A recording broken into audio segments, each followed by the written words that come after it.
여기 하늘에 속했다라는 말씀이 있는데 이것이 그냥 장소로서 땅에 있냐 하늘에 있냐라는 의미보다 땅의 것이냐 하늘의 것이냐라는 어떤 속성에 관한 말씀입니다.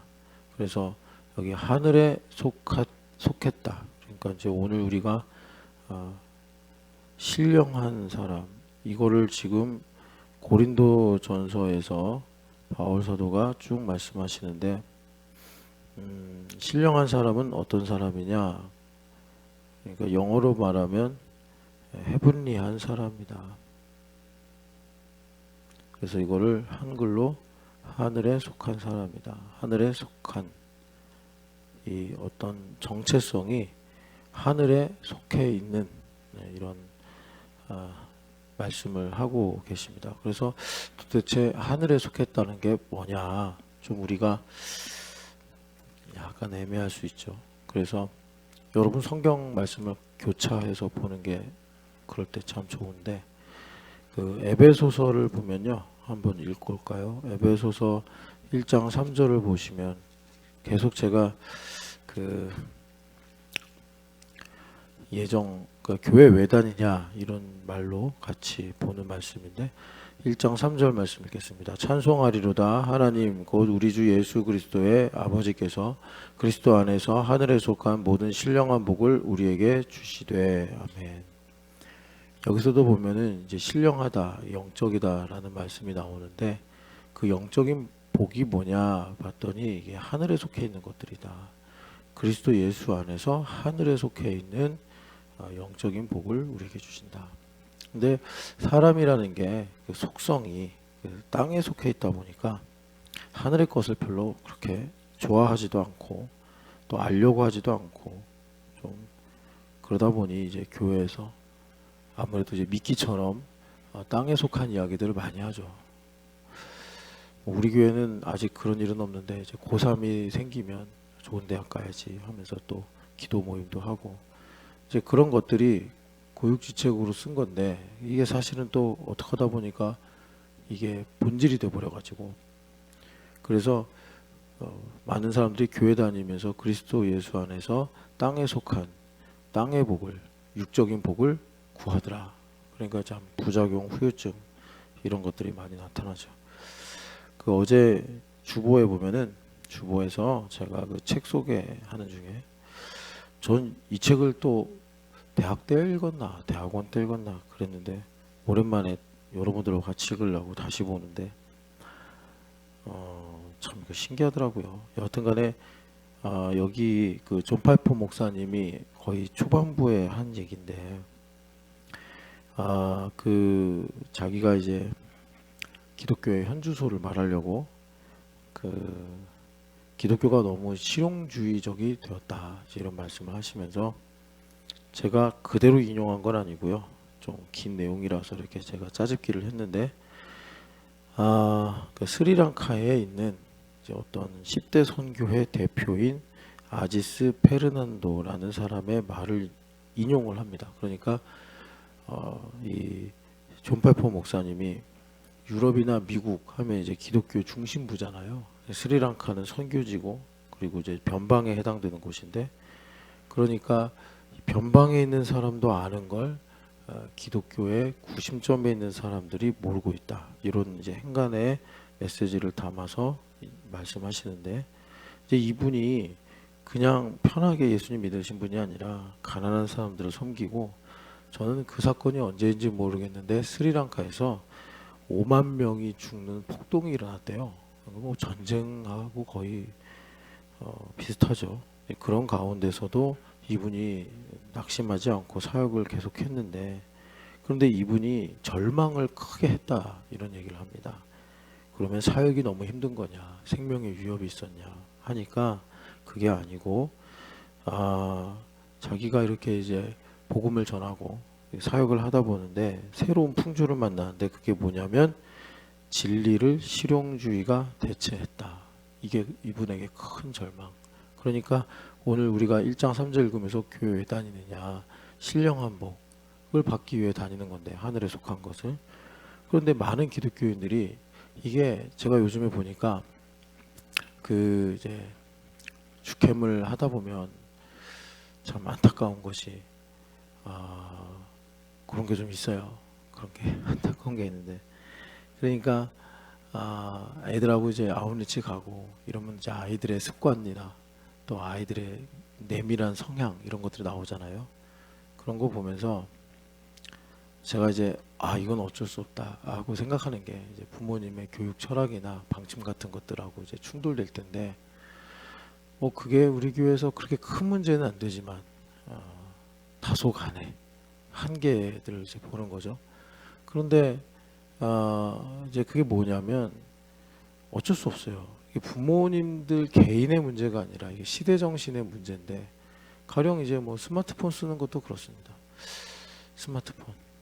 우리 애들한테 가르치면서 초등학교 때 스마트폰 쓰면 안 돼. 스마트폰 쓰지 말자. 그래서 최대한 아이들의 동의를 끌어내죠. 근데 막상 중학교 올라가면 이게 만만치 않은 거예요, 아이들한테. 그런데 이제 애들도 그 힘들겠지만 이제 부모님도 안타까운가 봐요. 어떻게 좀 우리 아이들이 좋은 환경에서 학교 다니고 생활했으면 좋겠다.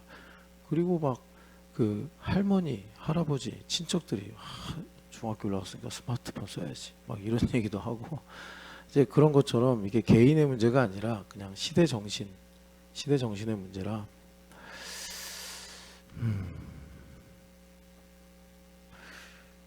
그래요. 그래서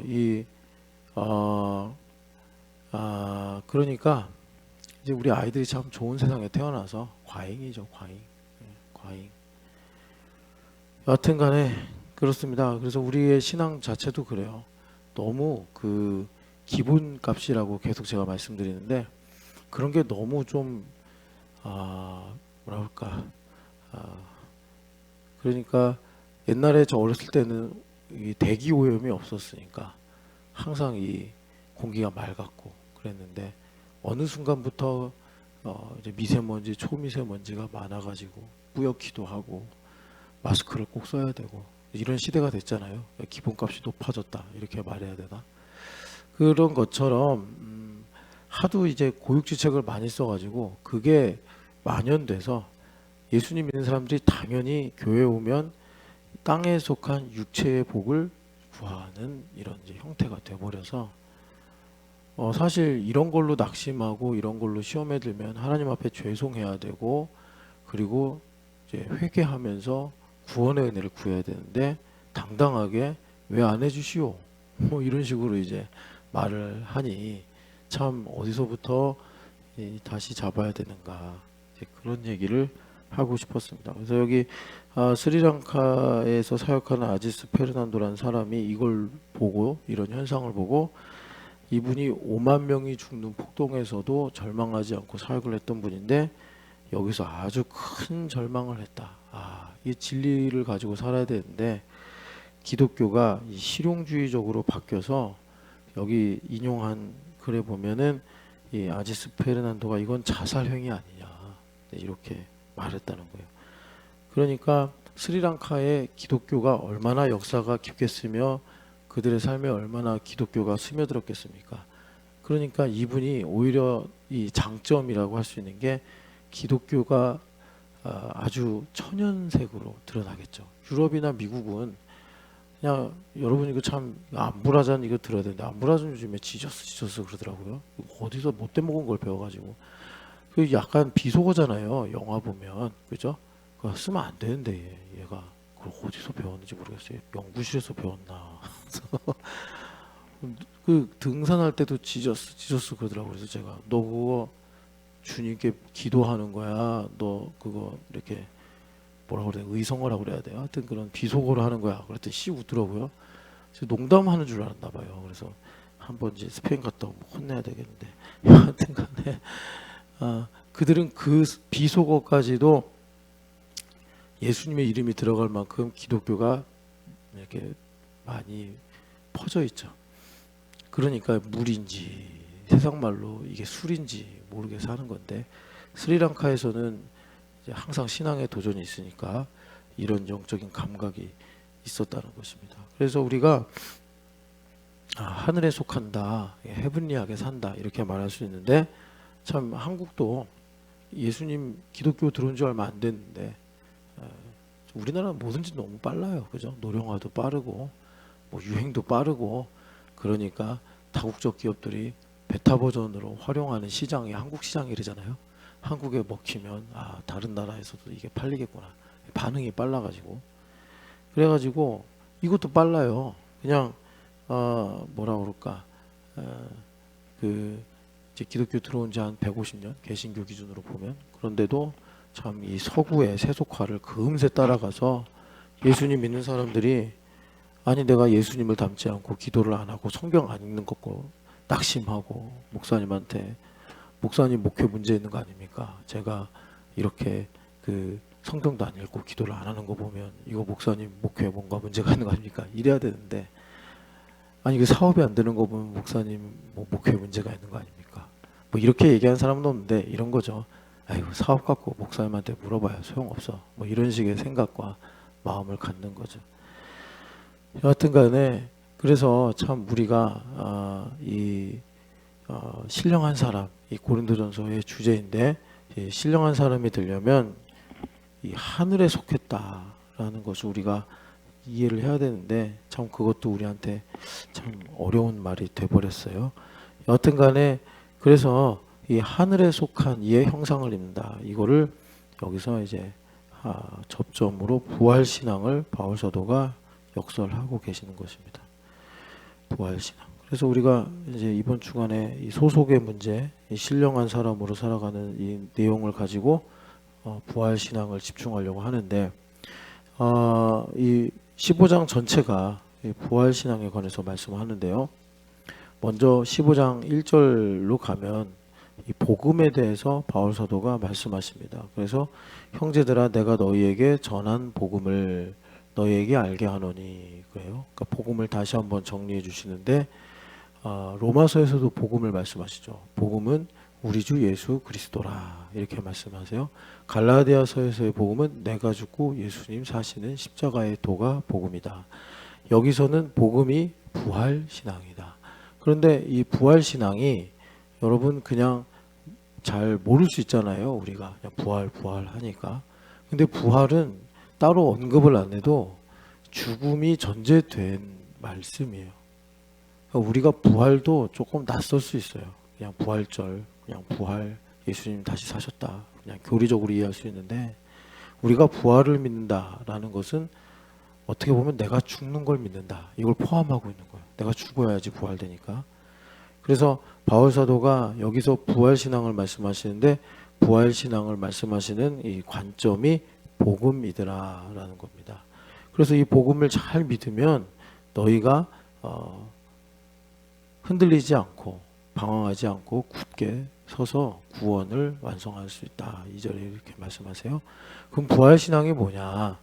부활신앙 우리가 여러 번 읽었지만 3, 4절에 성경대로 신앙이다. 성경대로 신앙이다. 그러니까 우리가 성경대로 신앙을 에스겔서에서 이렇게 들었어요. 말씀하시고 이루신다. 그러니까 하나님은 누구시냐?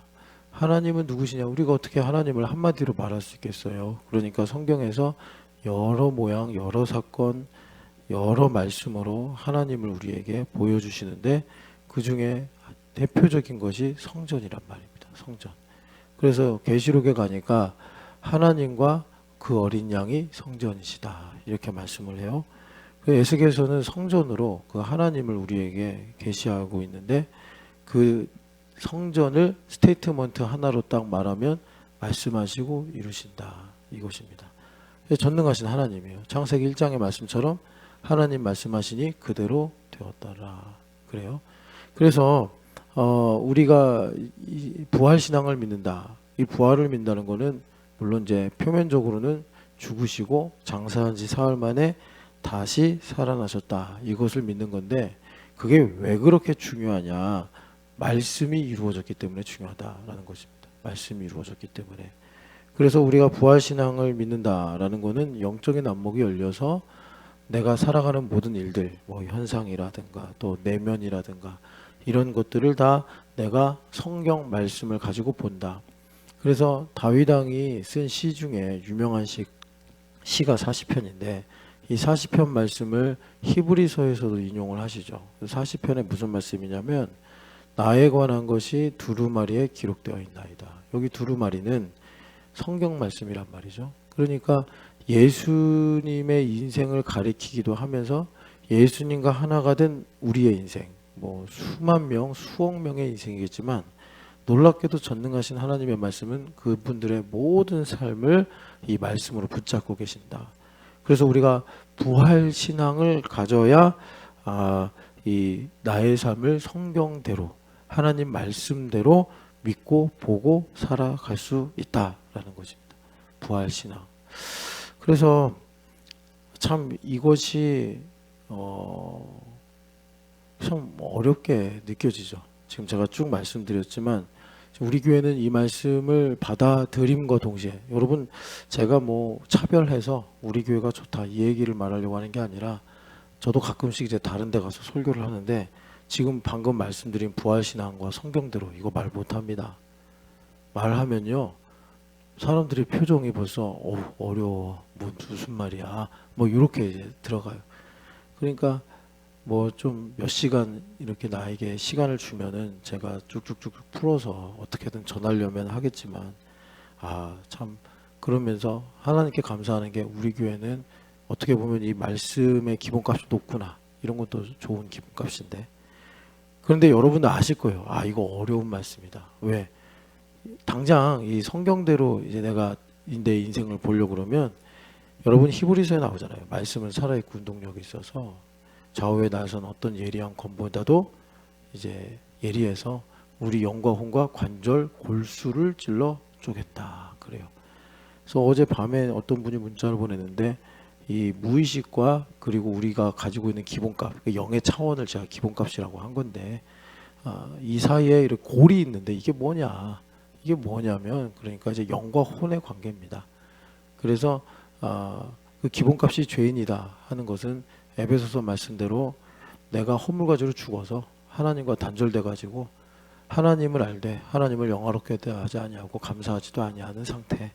그게 이제 그런 단절 가운데 있는 거고 성령 하나님 내 안에 계시면 영이 살아나서 이 영과 혼이 원래 아담이 타락하기 전에 살았던 것처럼 하나가 되어서 하나님의 신성과 능력을 내가 깨닫고 하나님의 영광을 위해 살아가게 되는 복된 삶을 사는 거죠.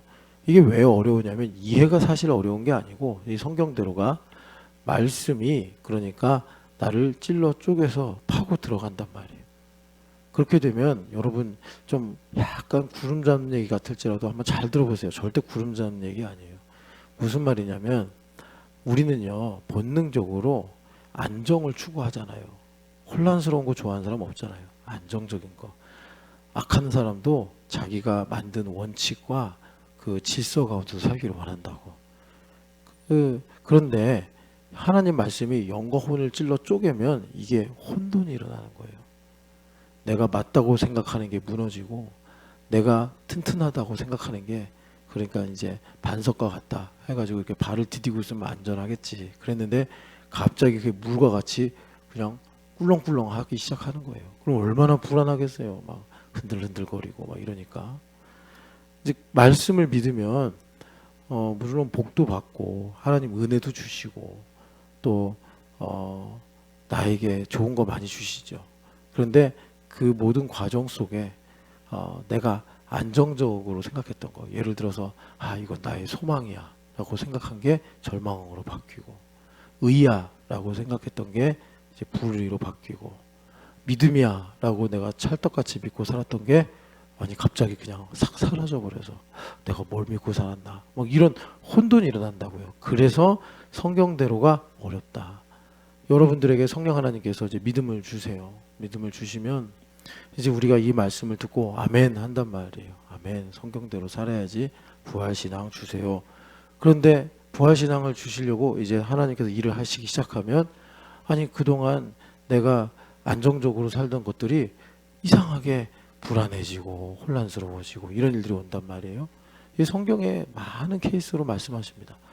그럴 때 우리가 정말 이것이 heavenly faith냐, earthly faith냐, 이게 여기서 이제 나오는 거예요. 그래서 우리가 혼란 속에서 하나님을 바라고 하나님께 의지하고 하나님 중심으로 살아가면 이것이 이제 무엇이 와도 흔들리지 않는 견고한 반석이 되는데, 이럴 때 요령 피우고 이럴 때 숨어버리고 이럴 때 외면하고 이러면 계속 우리 인생이 예수님께서 산상설교에 말씀하신 것처럼 모래 위에 지은 집과 같아서 탕류가 오고 바람이 세게 불면 돼지 삼형제 첫째 둘째 돼지집처럼 날아가 버리고 허물어진다. 이걸 돼지 삼형제 이야기가 아니라 고린도전서 3장에 보면 교회는 불이 있는데 이 불이 온통 다 태워버린다는. 그래서 금이나 은 같은 거는 불이 붙어가지고 더 정금이 되고 더 순은이 되는 반면 나무나 지푸라기 같은 것들은 다 태워져서 불 가운데 구원받는 것 같으리라. 이렇게 주님 말씀하시는 거잖아요. 이 성경대로가 그래서 힘든 거지 뭐 이게 난해하고 어려운 내용은 아니다.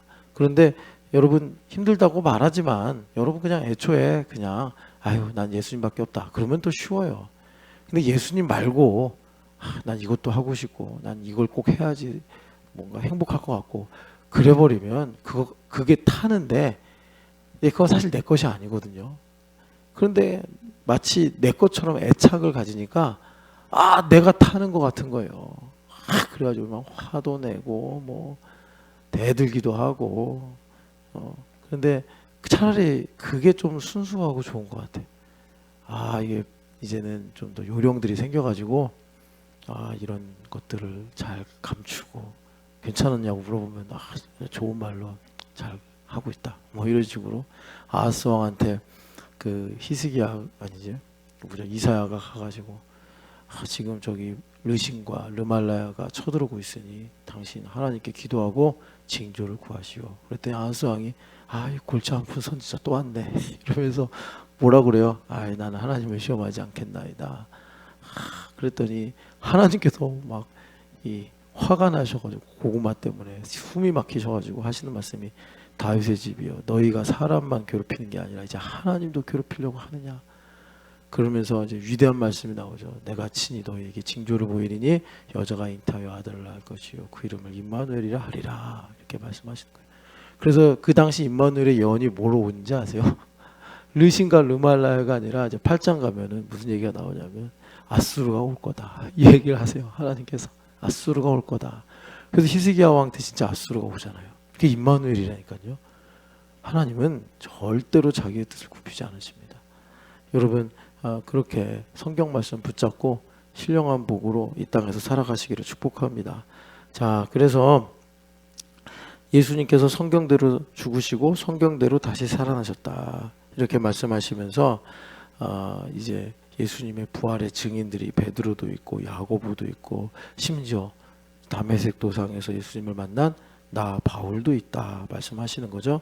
그러면서 이 부활신앙 때문에 바울 사도가 우리가 거의 암송할 정도로 잘 알고 있는 10절 말씀을 하는 거죠. 나의 나 된 것은 하나님의 은혜다. 이 부활신앙의 능력이에요.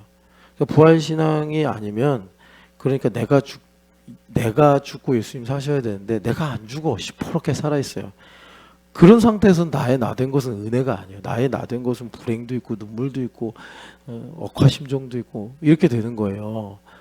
내가 죽어야지 나의 나 된 것은 하나님의 은혜예요. 그래서 예수 그리스도를 보는 거라니까요. 그래서 여기는 이제 바울 사도가 사역자이시니까 내가 모든 사도들보다 더 많이 수고했으나 이것도 내가 한 것이 아니요 하나님께서 하신 것이다. 이렇게 말씀을 하세요. 그러니까 우리가 이렇게 가서 저는 그런 거예요. 여러분들은 사역자 아니잖아요. 사역자 아니고 그러니까 우리 신집사님도 좋은 집에서 사시고 제가 지금 어슬리 블레싱을 말하는 게 아니라 헤븐리 블레싱으로 이 땅에서 우리가 출구 전략을 찾자. 그 출구 전략이 신명기에 있는 거 아니에요. 주님께서 말씀하시는 사역자.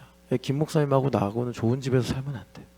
좋은 집에서 살면 안 되고 좋은 차도 타면 안 되고 그냥 김 목사님은 이렇게 생각해. 가족여행은 교회와 함께. 그냥 MT 가면 그게 가족여행이야. 그리고 뭐라 그럴까 또 하여튼 뭐 해외 가고 싶어. 그냥 선교 다니면 돼. 목사들은 그렇게 살아야지. 뭐 선교 갔다 와서 이제 우리 가족여행 가겠습니다.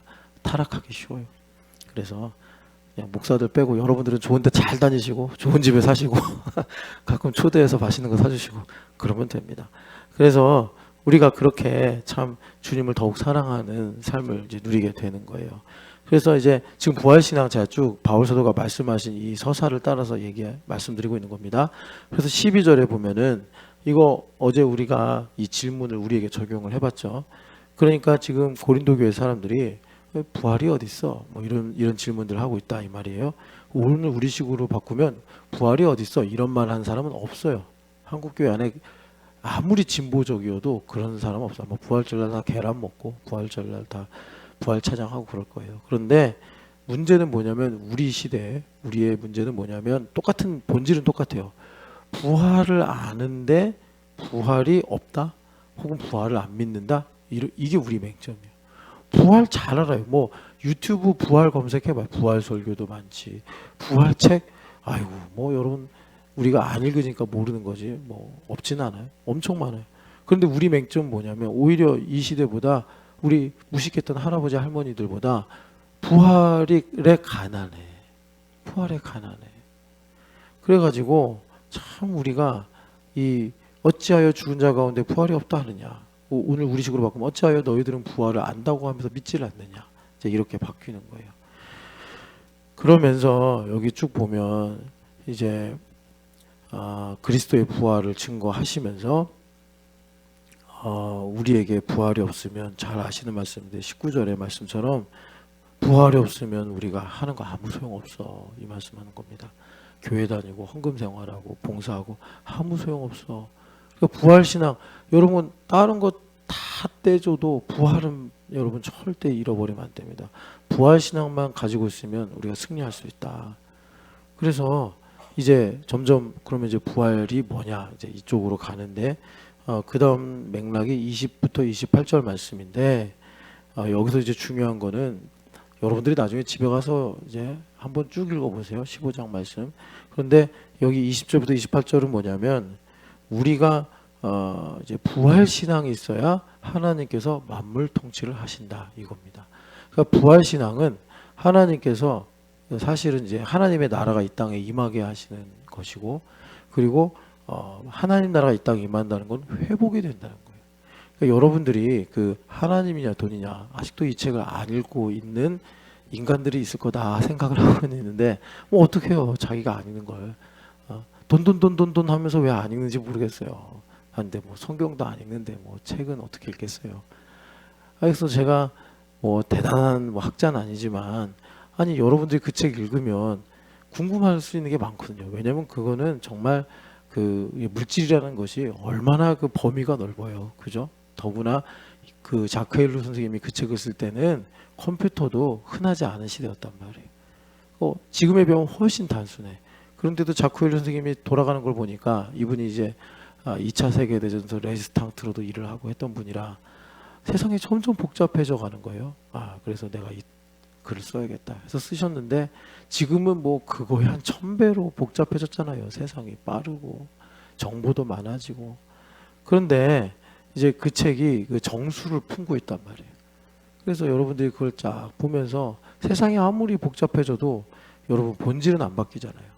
인간이 태어나고 죽는 거라든가 또 인간이 가지고 있는 본성이라든가 이런 게 여전하단 말이에요. 그러니까 그 책을 읽으면 그 기본기 우리가 물질을 어떻게 대해야 되는가 그 가령 여러분 누가복음 16장에 그 불의한 청지기 비유 이해가 되십니까?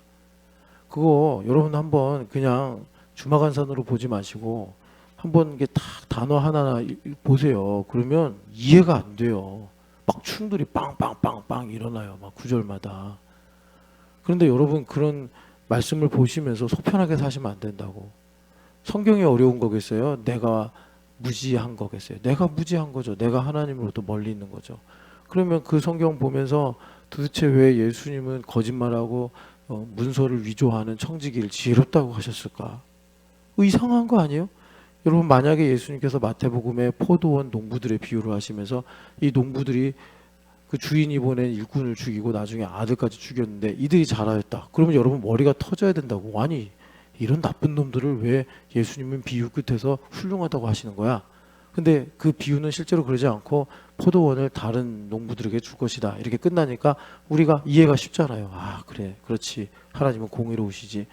그리고 율법주의자들은 이렇게 행동을 하지 이러면서 넘어가는데 아니 불의한 청지기는요 주인이 와서 너 문서 조작했어 너 일로 와 해가지고 주인의 재산을 축낸 이 나쁜 이 불의한 청지기야 이 쓸모없는 청지기야 이 무익한 종아 이놈을 당장 꽁꽁 묶어서 어두운 데 내던져서 슬피 울며 이를 갈미 있게 하리라 이렇게 끝나야 되는데 그렇게 안 끝난단 말이에요. 그러면 여러분들이 이게 웬 소리야 왜 주님 갑자기 이렇게 산으로 가시는 거야 그러면서 통증이 생겨야 된다고. 왜 제가 지금 통증을 유발하라고 말씀드리는 거냐면 그래야지 여러분들 물질 문제에서 고름 생기고 막힌 것들이 풀린다고요. 그래야지 말씀이 찔러 쪼개는 거라니까요. 여러분 고름 차가지고 하나님께서 주셔도 다 썩어버리는 그 문제 때문에 우리 인생에 뭐 이제 이걸 성결교 쪽에서 말하자면 가난의 영이 임했다 이렇게 말. 아니 그 정말 빵꾸나게 가난한데 말이에요. 아니 그러면 그 책을 좀 읽으면서 도대체 어디서 이게 문제가 있는지 혀를 뚫든지 침을 맞든지 한약을 그래서 막 근데 또 우리 경찬 형제는 이런 한의를 좋아하지 않는다니까 병원에 가서 진찰을 받든지 인고를 받든지 외과 수술을 받든지 그래야 될 거 아니에요. 여러분 그렇게 이 물질 문제에서 부활신앙으로 제발 청지기가 되시기를 축복합니다. 제발. 그래서 여기 보면은 이제 그 부활신앙과 이 만물 통치가 연결되는데 여기 보면은 먼저 우리가 알아야 될 게 이제 그리스도의 부활이죠. 그리스도의 부활. 그래서 그리스도의 부활은 첫 열매다. 23절에 그러면서 차례대로 이제 사람들이 부활을 하게 되는데 이제 우리에게 임하는 부활은 약간 긴장이 있어요. 왜냐하면 이미 난 부활한 인생이요. 그리스도 예수 안에서 갈라디아서 말씀처럼 내가 예수 그리스도의 십자가를 믿으면 나는 그리스도와 함께 십자가에서 죽었어. 그런데 우리가 인생을 다 산 건 아니잖아요. 살아가고 있잖아요. 그러니까 맨날 죽었다고 고백을 하는 일들이 생기는 거예요. 그래서 여러분 나중에 쭉 보시면은 바울 사도가 뭐라고 그러세요? 에베소에서 힘든 일들이 많았는데 그때 나의 신앙은 나는 날마다 죽노라였다. 이렇게 말씀하시는 거죠. 그러니까 우리가 인생을 다 살면 그냥 우리가 생각하기 쉬운 대로 난 죽었음 이러면 되는데 매일 죽어야 된다고. 왜? 우리 인생을 살아가고 있으니까. 내일의 나를 어떻게 알고 일주일 뒤에 나를 어떻게 알아요? 그러니까 내일은 또 내일만큼 죽었다고 말해야 되고 일주일은 일주일만큼 내가 또 죽었다고 말해야 되고 그렇게 돼야 된단 말이에요. 이게 부활 신앙이에요. 그런 것처럼 여기서 이제 중요한 거예요. 자, 부활 신앙이 나의 부활을 믿어요. 나의 부활은 긴장을 가져온다고 말씀드렸어요. 왜? 내일 또 죽어야 돼. 아이 목사님 한 10년치 한 번에 죽으면 안 됩니까? 아이 그거 있으면 좋지. 그런 거 있으면 좀 깨달음 가져와. 근데 아마 이단이 될 가능성이 상당히 높아요. 그쪽으로 가는 사람들이 구원파예요. 한 방에 죽어버리고 내 마음대로 살자. 아니에요. 주님은 우리의 자유의지와 동의를 중요하게 여기시기 때문에 매일 죽어야 돼. 매일 죽어야 돼. 근데 그거를 내가 하나님 중심이 되면 은혜라고 고백하고 나 중심으로 생각하면 맨날 매일매일 화나는 거예요. 매일매일 뭐 시험에 들고 그러는 거예요. 자, 그래서 나의 부활, 여기 긴장이 있어요. 그런데 이 나의 부활이 뭐와 연결되냐면 만물의 회복과 연결되는 거예요. 여러분 성경에선 그런 표현이 없지만 어쨌든 성경을 근거로 세상에서 뭐라 그럽니까? 인간을 만물의 영장이다 이렇게 말하죠. 이게 무슨 말이냐면 뭐 인간이 만물 가운데 제일 뛰어나다 뭐 이런 의미도 있겠지만 성경 말씀으로 보면은 하나님께서 사람을 찬양하도록 지으셨다. 우리 교회가 3부에 찬양 예배를 하는데 이 찬양 예배는 그냥 1부, 2부 하고 좀 일찍 가기 심심하니까 야, 우리 한 번 예배 더 하자 해야 돼서 하는 찬양 예배가 아니고 진짜 여러분 우리의 창조 목적이요 존재 이유란 말이에요. 살아가는 이유 찬양. 그래서 여러분 성경에 보면은 찬양할 때 승리하고 찬양할 때 귀신 떠나가고 찬양할 때 하나님 나라 임하고 이거 얼마나 많은 사례들이 있습니까? 찬양할 때 전쟁에서 승리하고. 그러니까 이 찬양이 참 중요한데 찬양한다는 게 뭐냐면 하나님께 모든 영광을 올려드리는 거예요. 그래서 여러분 이 우리가 찬양할 때 만물이 회복이 된다고. 그러니까 제가 가끔씩 이제 뭐 이런 일도 있고 저런 일도 있고 하다 보니까 3부 때 조금씩 늦게 내려올 때 있잖아요.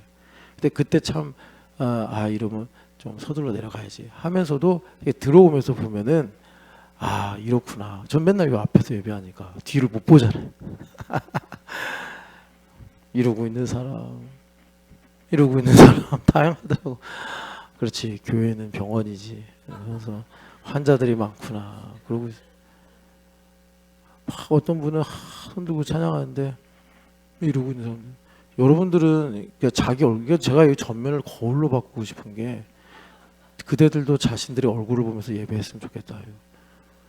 진짜 여러분 이게 얼빠진 얼굴도 있어요. 그러면 이 자신의 이 마음 상태가 그대로 표정으로 나오는 거예요. 무서워요. 그래서 여러분 그 정말 찬양할 때 힘써 찬양해서 정말 한 주간 시온의 대로를 여시기를 축복합니다. 그래서 여러분 중요한 거예요. 우리가 부활 신앙을 갖는 거와 뭐가 비례한다고요? 만물의 회복이 비례한다고. 그래서 여기 보면은 주님께서 자 봐봐요. 24절에 보면은 그 후에는 마지막이니까 예수님 강림하신 다음에는 이제 끝인데 여기 모든 통치와 권세와 능력을 멸하시고 원수마귀 새끼들 다 죽인다는 거죠. 주님께서 이제 무저갱으로 넣어버리신다는 거예요. 심판, 큰 날의 심판이죠. 그러면서 이제 모든 원수를 발 아래 둘 때까지 주님께서 지금 통치하신다. 만물을 회복시켜 주신다. 그래서 부활신앙이 얼마나 중요한지 강력한지 제가 일부러 좀 격하게 마귀 새끼라고 했는데 아주 나쁜 놈이니까. 그런데 여기 보면은 주님께서 이 사망, 여기 사망이라는 게 의인화한 이 사탄의 비유잖아요. 그러니까 이를 주님께서 이제 심판하시는데 그 마귀가 제일 무서워하는 게 부활이에요. 왜? 이 죽음이 자기의 최고 권세인데 안 먹혀. 부활신앙이 있으면 시험에 안 들어요. 그래서 27절 보니까 주님께서 만물을 그 발 아래 두신다. 시편 8편의 말씀이죠. 그래서 여호와 우리 주여 주의 이름이 어찌 그리 아름다운지요. 우리가 그렇게 이제 고백하는 거예요. 그래서 만물을 발 아래 두신다 말씀하실 때에 우리 주님께서 만물 위에서 만물을 통치하고 계신다. 이게 부활신앙이다. 주님 말씀하시는 것입니다. 그래서 부활신앙은 내가 살아나는 건데, 다시 살아나는 건데, 새로운 존재로, 신령한 존재로 살아나는 건데, 우리에게 적용할 때는 뭐예요? 날마다 죽노라. 그러니까 날마다 죽으면 새로 신령한 사람을 살아나. 이 재미로 사셔야 돼. 그런데 여러분들이 그렇게 매일마다 신령한 사람으로 다시 살아나죠. 그럼 무슨 일이 일어난다고요? 만물이 회복이 돼요. 이건 하나님께서 창세기 1장에 정해버리신 거라 안 바뀐다니까요. 창세기 1장 27, 28절에 생육하고 번성하며 땅에 충만하라. 그리고 땅을 정복하고 다스리라 그랬잖아요. 이 땅이라는 게 그냥 랜드를 말하는 게 아니잖아요. 하늘과 땅, 주님께서 이렇게 대비시키시면서 이 세상의 모든 만물을 가리키는 거란 말이에요. 그러면 이 모든 만물이 살아서 하나님을 찬양을 하는 일들이 나타나는데 그 일들이 내가 부활신앙으로 살아갈 때 비례해서 나타난다라는 것입니다. 그래서 여러분 주님께서 우리에게 말씀을 주시고 이 말씀은 생명이라 사람들의 빛이라고 하셨잖아요. 이 말씀이 역사하면 나의 삶이 성경의 1.1획도 틀림없이 되어지도록 역사하는구나. 이거는 여러분 솔직히 말해서 내가 안 믿어도 되는 일이야. 왜? 그건 하나님의 명예를 위해 하나님의 영광을 위해 되는 거예요. 그런데 안 믿으면 여러분 이게 어려운 건데 차라리 교회를 안 다니면 어차피 죽은 사람이니까 상관없는데 우린 산 사람이잖아요. 산 사람. 그러니까 우리는 어떻게 해야 되겠어요? 잘 살아야 될 거 아니에요. 살아있는 사람이니까.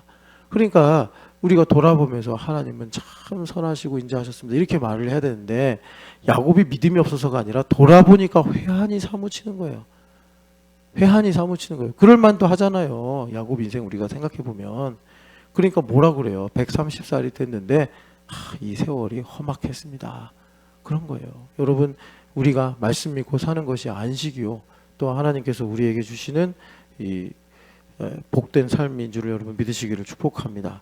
그래서 여기 이제 29절부터 34절은 이제 만물 통치.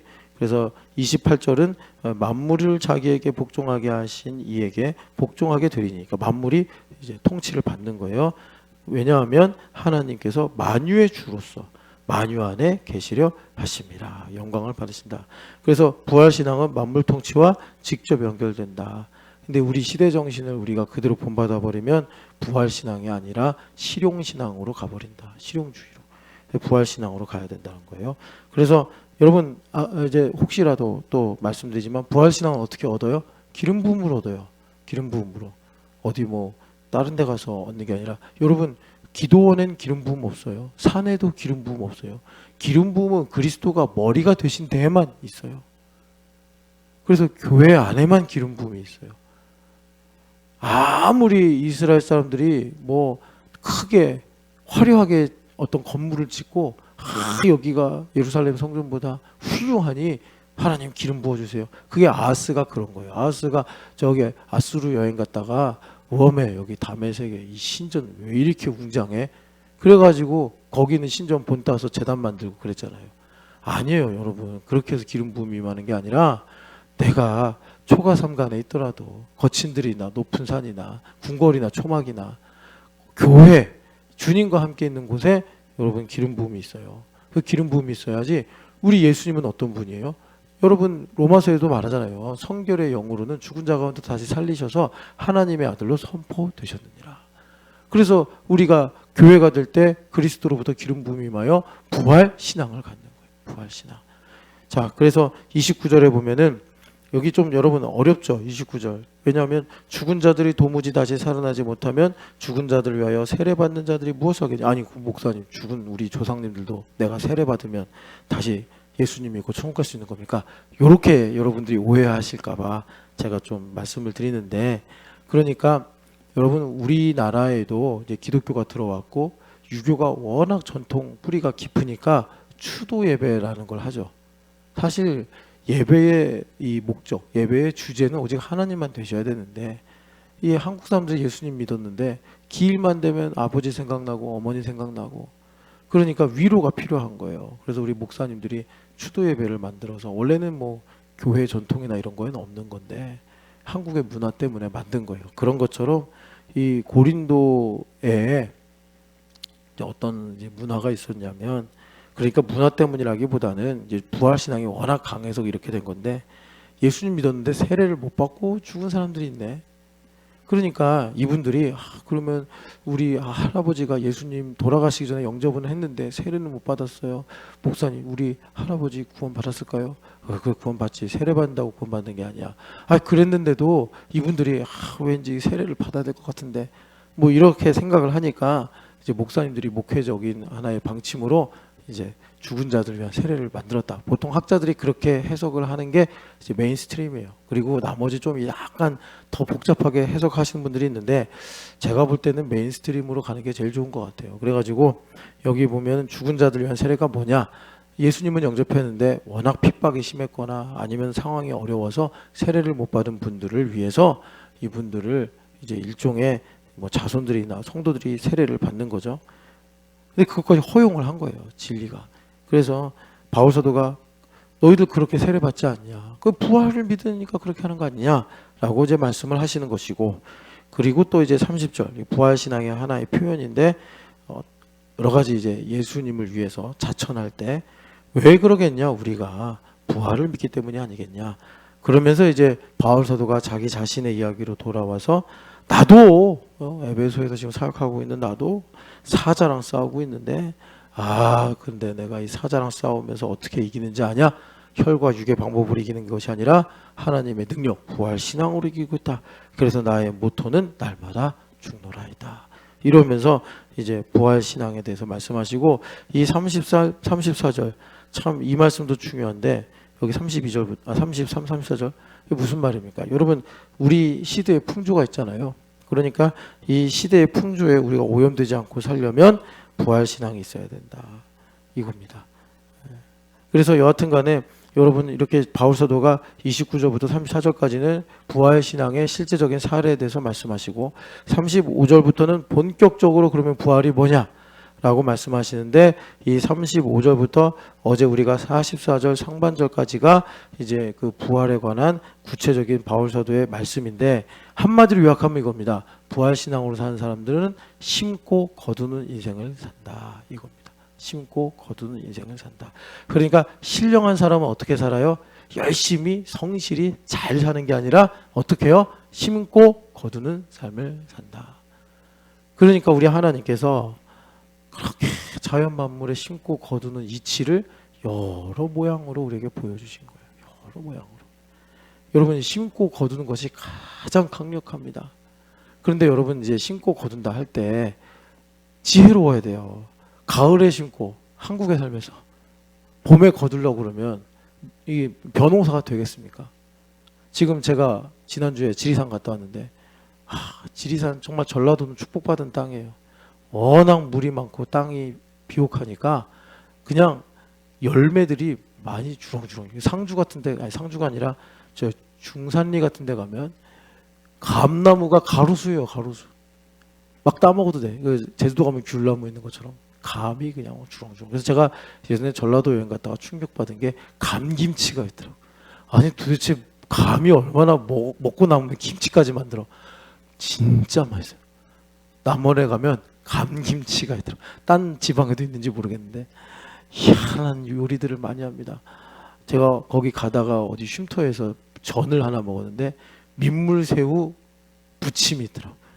이야 진짜 맛있어. 전라도는 진짜 축복받은 땅이에요. 근데 다 그게 심고 거두어서 생기는 거잖아요. 그죠? 그러니까 여러분 우리가 그렇게 정말 하늘과 땅의 복을 누리고 살려면 심고 거둬야 된다. 근데 방금 말씀드린 대로 엉뚱한 데 심고 엉뚱한 때 심으면 안 되고 또 거두려고 해야 되는데 잠언의 말씀처럼 밖에는 사자가 다니기 때문에 나갈 수가 없습니다. 그래서 그 구르는 돌적이와 같다 해가지고 이리 굴렀다가 저리 굴렀다. 게으른 사람은 그렇게 얘기하잖아요. 그래서 거두지 못한다니까요. 여러분 남 얘기 아니에요. 우리 얘기예요. 우리 얘기. 거둘 텐데 저러고 있네. 제가 아유 그런다니까요. 그래서 뭐가 돼야 돼요? 신령한 사람이 돼요. 신령한 사람. 주식도 그래요. 잘 심고 잘 거둬야 돼. 남들이 다 매도하는데 혼자 매수하고 있고 그러면 안 된다고요. 내 주식 얘기하는 건 아니고 심고 거둬야 된다. 그래서 44절 하반절부터 49절까지 얘들아 신령한 사람 돼야 돼. 잘 심고 잘 거둬야 돼. 이게 부활신앙이야. 바울사도가 우리에게 말씀하시는 것입니다. 그래서 내일부터 하늘에 속한 자가 무엇인가? 내가 신령한 사람으로 살아가는 것. 그래서 우리 주님 여기 주님이 말씀하시고 기도하고 바울사도가 말씀하시는 것이 기도하죠. 50절부터. 그래서 이 땅에 하나님 나라가 임해서 너희가 잘 심고 잘 거둬야 돼. 그래야지 여러분 인생이 농사 아니겠습니까? 다 건강 농사, 가정 농사, 뭐 또 이직도 농사, 구직도 농사. 이사도 사실 농사예요. 여러분 심고 거두는 일. 거룩은 뭐예요? 심고 거두는 게 잘 되는 게 거룩이라고 레위기 20절에 말씀하지 않습니까? 그래서 심고 거두는 거 잘못하면 어떻게 돼? 보릿고개 만난다니까요. 그런데 강성모 목사님 기억하는지 모르겠는데 모픽 세워질 때 제가 그 일종의 설립 예배 하면서 처음으로 전한 게 그건데 기억 안 나죠? 그 족자? 족자는 내가 족자에 있는 말씀은 기억은 안 나는데 제가 한 설교는 이상하게 기억이 나. 제가 설교를 다 기억하고 살지 않거든요. 가끔 어떤 분들이 목사님 그런 말씀 하셨잖아요. 그럼 제가요? 네, 이러는데 이상하게 모픽은 기억이 나요. 그래서 제가 보릿고기 없다. 거룩하면 묵은 곡식을 해곡식이 치운다. 그랬다고. 그게 족자에 있어요? 다른 말씀인 것 같아요. 족자는 좀 이제 시간차를 두고 그 고려 빌딩인가 어디로 이사 갈 때 국제 빌딩인가 하여튼 그 어디로 이사 갈 때 드린 거라서. 자, 여하튼 여러분 그래서 우리 잘 심고 풍성하게 거두면서 균등케 하는 복된 삶을 삽시다. 사랑하는 하나님 아버지, 부활신앙이 우리 마음속에 깊이 뿌리내려 우리가 이 땅에 살면서 어슬리한 사람이 아니라 헤븐리한 사람으로, 스피리추얼리한 사람으로 살아갈 수 있도록 복을 내려 주시옵소서. 세상은 혼란스럽고 어지럽지만 하나님의 말씀은 영원하다 하셨사오니 하나님 아버지 우리가 하는 모든 행사가 하나님께서 말씀하신 대로 결코 헛되지 않다. 너희의 수고가 주 안에서 결코 헛되지 않다. 우리에게 부활신앙이 참되다 하시오니 하나님 아버지 우리에게 이른 비와 늦은 비처럼 이슬과 단비처럼 부활신앙의 말씀을 심어 내려 주시옵소서. 부활하신 예수님의 이름으로 기도합니다.